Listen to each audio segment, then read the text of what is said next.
નમસ્કાર વાલા વિદ્યાર્થી મિત્રો, કેમ છો? મજામાં ને? આજે આપણી દ્વિતીય પરીક્ષા તમારે છે એટલે કે દ્વિતીય સત્ર માટે વિકાસ પરીક્ષા લક્ષી અસાઇનમેન્ટ ધોરણ 6 ની લઈને આવી ગયા છીએ, બરાબર. તો પહેલાં તમને કહી દઉં કે આજે આપણી સમાજ વિષયનું ટાઇટલ તો જોઈ લીધું હશે. તમારે સમાજ વિષયના વિકલ્પો જોવાના છીએ, તો વિડીયોને લાઇક, શેર અને સબસ્ક્રાઈબ કરવાનું તો ભૂલતા જ નહીં વિદ્યાર્થી મિત્રો, બરાબર. તમને સમાજ, ગુજરાતી, હિન્દી, સંસ્કૃત, ગણિત, ઇંગ્લિશ બધા જ વિષયનું સોલ્યુશન તમને આપણી ચેનલ પર મળી જશે. એટલા માટે વિડીયોને લાઇક કરી દો, શેર કરી દો તમારા મિત્રોને, અને નીચે એક સારી કોમેન્ટ કરી દો, અને આ ચેનલને સબસ્ક્રાઈબ કરી દેજો. તો ચાલો આજે આપણે જોઈ લઈએ સમાજના વિકલ્પો જે હશે તમારે એ બધા જ આપણે જોઈ લેવાના છીએ આજે. તો વિદ્યાર્થી મિત્રો, અહીં તમારે આપેલ છે અસાઇનમેન્ટ અભ્યાસક્રમ પ્રકરણ 5 થી 6, આ 5 થી 8, 11 થી 13 અને 16 અને 17, બરાબર. તો ચાલો જોઈ લઈએ વિકલ્પો. સાચો વિકલ્પ શોધીને લખવાનું. પ્રકરણ નંબર 5, ગૌતમ બુદ્ધે સૌપ્રથમ ઉપદેશ ક્યાં આપ્યો હતો? તો અહીં તમારે વિદ્યાર્થી મિત્રો જવાબ આવશે સારનાથમાં. ત્યાર પછી અહીં 2 નંબર છે, જૈન ધર્મના 24 અને છેલ્લા તીર્થકર કોણ હતા? જૈન ધર્મના 24માં અને છેલ્લા તીર્થકર કોણ હતા? તો અહીં જવાબ આવશે મહાવીર સ્વામી, બરાબર. ખબર પડી ગઈ ને? ફરીથી એકવાર આ બંને એમસીક્યુ જોઈ લઈએ. ગૌતમ બુદ્ધે સૌપ્રથમ ઉપદેશ ક્યાં આપ્યો? તો સારનાથમાં, બરાબર. ત્યાર પછી જૈન ધર્મના 24માં અને છેલ્લા તીર્થકર કોણ હતા? તો જવાબ આવશે મહાવીર સ્વામી. ત્યાર પછી અહીં 3 નંબર છે, ગૌતમ બુદ્ધનું બાળપણનું નામ શું હતું? તો અહીં જવાબ આવશે તમારે સિદ્ધાર્થ. ત્યાર પછી 4 નંબર છે, મહાવીર સ્વામીએ પોતાના મન અને ઇન્દ્રિયો પર વિજય પ્રાપ્ત કર્યા હોવાથી તેમ તો શું કહેવાય છે? તો જવાબ આવશે જીન, બરાબર. આ એક શબ્દ છે જીન. ત્યાર પછી વિદ્યાર્થી મિત્રો આગળ આપણે પ્રકરણ નંબર 6 ની વાત કરી લઈએ. તો પ્રકરણ નંબર 6, અશોકના મોટા ભાગના અભિલેખોની ભાષા કઈ હતી? તો વિદ્યાર્થી મિત્રો જવાબ આવશે તમારે પ્રાકૃત, બરાબર. ત્યાર પછી અહીં 2 નંબર છે, ગુજરાતમાં અશોકનો શિલાલેખ કયા જિલ્લામાં આવેલો છે? તો વિદ્યાર્થી મિત્રો જવાબ આવશે જુનાગઢ. 3 નંબર છે, ચંદ્રગુપ્તની તમામ સિદ્ધિઓ તેમના કયા ગુરુના માર્ગદર્શનને ઘણો મહત્વનો ભાગ ભજવે છે? તો અહીં જવાબ આવશે તમારે ગુરુ ચાણક્યના. ત્યાર પછી 4 નંબર છે, કલિંગના કયા રાજા સામે અશોકે યુદ્ધ કર્યું હતું? તો અહીં વિદ્યાર્થી મિત્રો તમારે જવાબ આવશે જયંત સામે, બરાબર. ત્યાર પછી આગળ આપણે જોઈ લઈએ વિદ્યાર્થી મિત્રો હવે પ્રકરણ નંબર 7. તો એ પ્રકરણ નંબર 7 છે. વિડીયો મિત્રો વિદ્યાર્થી મિત્રો 6 થી 7 સેકન્ડનો હશે, તો વિડીયોને લાઇક, શેર અને સબસ્ક્રાઈબ કરવાનું ભૂલતા નહીં. તો ચાલો અહીં આપણે જોઈ લઈએ પ્રકરણ નંબર 7, કુમારગુપ્તના સમયમાં કઈ વિદ્યાપીઠની સ્થાપના થઈ હતી? તો જવાબ આવશે નાલંદા. 2 નંબર છે, કયો ગુપ્ત શાસન વિક્રમાદિત્ય પણ કહેવાયો હતો? તો જવાબ આવશે ચંદ્રગુપ્ત બીજો. ત્યાર પછી 3 નંબર છે, પ્રાચીન ભારતના મહાન વૈજ્ઞાનિક કોણ હતા? તો વિદ્યાર્થી મિત્રો અહીંયા જવાબ આવશે વહાર મિહિર. ત્યાર પછી 4 નંબર છે, કાબંદ્રી ગ્રંથના કર્તા કોણ? કાબંદ્રી ગ્રંથના કર્તા શોધો.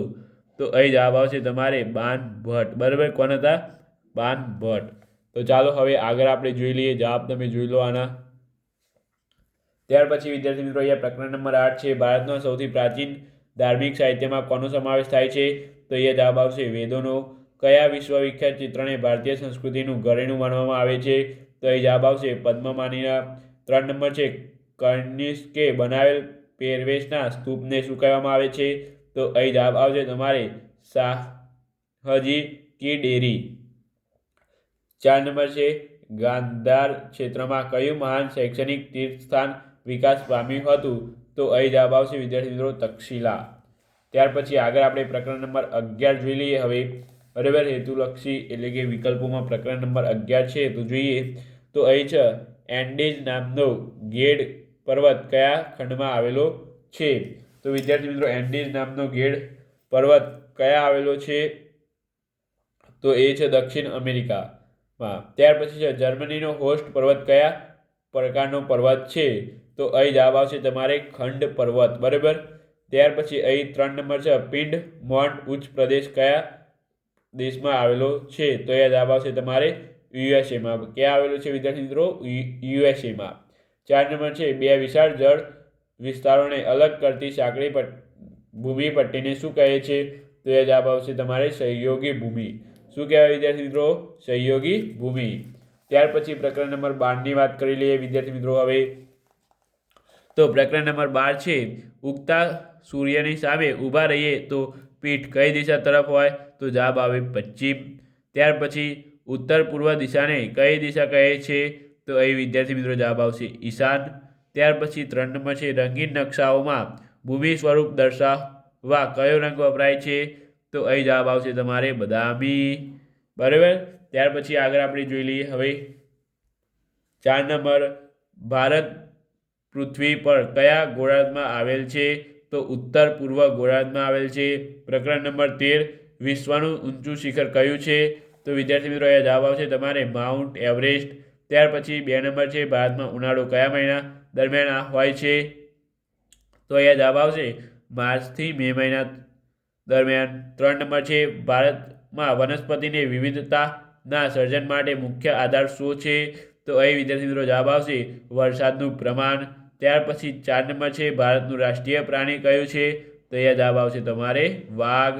ત્યાર પછી અહીં તમારે પ્રકરણ નંબર 16 છે, ગ્રામ પંચાયતના વડાને શું કહે છે વિદ્યાર્થી મિત્રો? તો તેને સરપંચ કહેવાય. ત્યાર પછી ગ્રામ પંચાયતે વર્ષમાં ઓછામાં ઓછું કેટલી વખત ગ્રામ સભાનું આયોજન કરવું ફરજિયાત છે? તો વિદ્યાર્થી મિત્રો અહીંયા જવાબ આવશે 2 વખત. ત્યાર પછી 3 નંબર છે, સ્ત્રી સ્તરીય પંચાયતી રાજમાં સૌથી ઉપરનું સ્તર કયું છે? તો અહીં જવાબ આવશે જિલ્લા પંચાયત. બરાબર. ત્યાર પછી અહીં 4 નંબર છે, નાગરિકોના નગરપાલિકાના વડા પ્રમુખનો કાર્યકાળ કેટલા વર્ષનો હોય છે? તો અહીં જવાબ આવશે તમારે 2.5 વર્ષનો. ત્યાર પછી વિદ્યાર્થી મિત્રો આગળ આપણે જોઈએ પ્રકરણ નંબર 17. બરાબર. તો શહેરોમાં રોજગારી મેળવવા માટે લોકો ક્યાંથી આવે છે? તો પાસેના ગામથી, અન્ય શહેરોમાંથી, અન્ય રાજ્યમાંથી. તો વિદ્યાર્થી મિત્રો આપેલ બધું સાચું જ છે. જવાબ શું આવશે? ડી, આપેલ બધું સાચું. ત્યાર પછી વિદ્યાર્થી મિત્રો 2 નંબર છે, ગામડામાં મોટા ભાગના લોકો કયા કામ સાથે જોડાયેલ છે? તો વિદ્યાર્થી મિત્રો જવાબ આવશે તમારે બી, ખેતી કામ. ત્યાર પછી 3 નંબર છે અહીં કે રાજસ્થાનથી નવસારી આવેલ જયસિંહ કયું કામ કરે છે? તો અહીં તમારે જવાબ આવશે ચોકલેટ બનાવવાનું. ત્યાર પછી છે, વાવ તાલુકો કયા જિલ્લામાં આવેલો છે? તો વિદ્યાર્થી મિત્રો તે બનાસકાંઠા જિલ્લામાં આવેલો છે. તો વિદ્યાર્થી મિત્રો આજના વિડીયોમાં આટલું. વિડીયો સારો લાગ્યો હોય તો વિડીયોને અત્યારે લાઇક કરો, શેર કરો અને નીચે એક સારી કમેન્ટ કરો અને આ ચેનલને સબસ્ક્રાઈબ કરવાનું ભૂલતા નહીં. બરાબર. આપણે દરેક પ્રકારના વિડીયો બનાવવાના છીએ. તો ચાલો મળીને આપણી સાથે. Thank you so much. Video જોવા તમારો ખૂબ ખૂબ આભાર.